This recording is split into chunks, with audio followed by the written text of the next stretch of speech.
Pelotas é a cidade com o maior percentual de negros do estado e a segunda maior do país. As marcas dessa negritude são vistas em todos os cantos, mas principalmente aqui no centro histórico, que foi construído pelo suor do negro.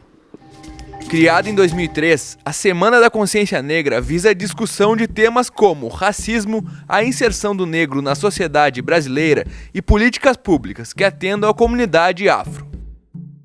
É uma semana que a gente praticamente relembra as conquistas do negro, né? Zumbi dos Palmares, dia 20, que representou muito para o povo negro, né, na sua luta. O 20 de novembro exterioriza realmente uma luta dos negros de ontem e de hoje.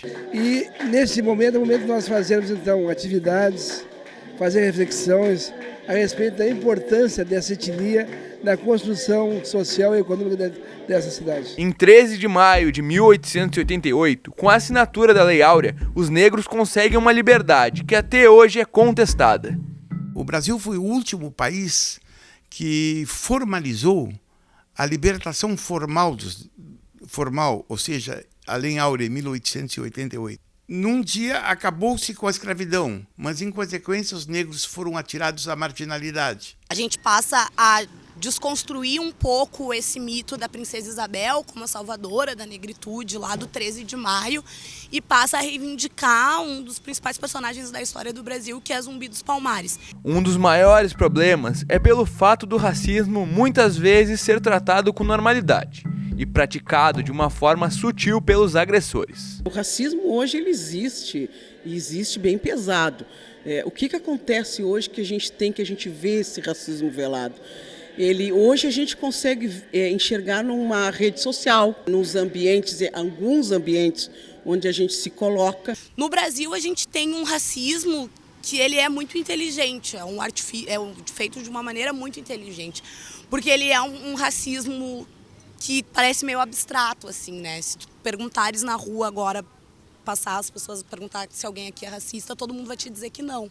Mas se tu perguntar para a população negra se ela já foi alvo de racismo alguma vez na sua vida, todo mundo vai te dizer que sim. Os movimentos negros são uma grande força de resistência que auxilia na luta pela igualdade.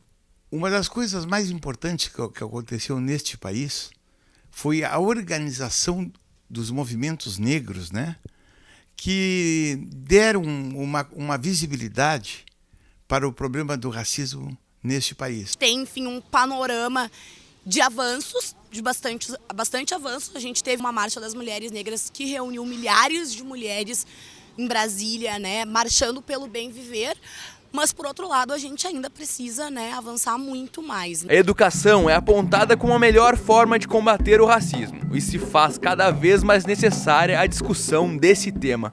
Acho que o principal é a educação, né? Falar sobre racismo é fundamental. A gente vem há mais de 500 anos se negando a falar sobre racismo. Assim que quando a gente deixa de falar sobre isso, quando a gente não pauta o racismo, ele acaba se enraizando cada vez mais. A Lei 10.639 prevê o ensino da cultura negra nas escolas, com o objetivo de reduzir as diferenças raciais. Essa lei é para ser aplicada nas escolas de primeiro grau. Por que aplicada na escola? Porque essa criança que convive com a criança negra e a criança negra que convive com a criança branca, ela vai ter toda a história do negro. Isso tem que ser estudado lá na educação e lá na base. E isso só vai mudar esse quadro se os educadores conseguirem aplicar essa Lei 10.639. A busca pela igualdade é dever de todos. Afinal de contas, somos todos humanos.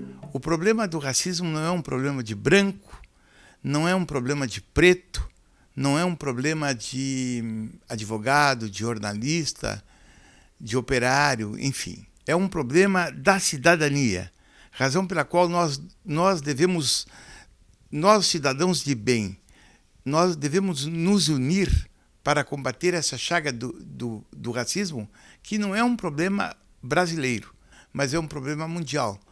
E o racismo tem que ser combatido. Salve meus irmãos africanos e lusitanos do outro lado do oceano. O Atlântico é pequeno para nos separar, porque o sangue é mais forte que a água do mar. Racismo, preconceito e discriminação em geral é uma burrice coletiva sem explicação. Afinal, que justificativa você me dá para um povo que precisa de união? Mas demonstra claramente, infelizmente